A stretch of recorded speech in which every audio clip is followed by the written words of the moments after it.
কোরবানির আগের রাতে গরুগুলো এভাবে গ্যারেজেই ছিল। আর এটা ছিল কোরবানির দিন ভোরবেলা ৬টার দিকে ইসমাইল ভাই গোসল করিয়ে গরুগুলোকে এখানে রাখছিল।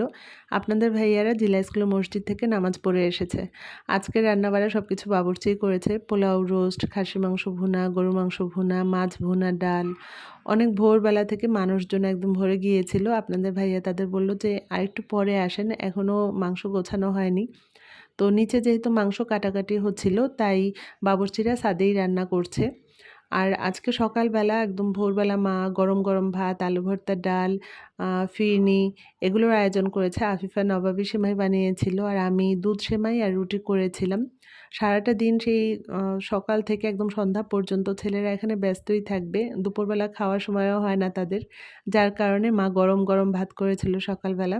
বরিশালের মধ্যে কাছাকাছি যারা আত্মীয়স্বজন আছে এবং গরিবদের মাংস এখান থেকে দিয়ে তারপরে বাসায় আমাদের যতটুকু রাখবে সেটুকু নিয়েই তারা বাসায় যায়।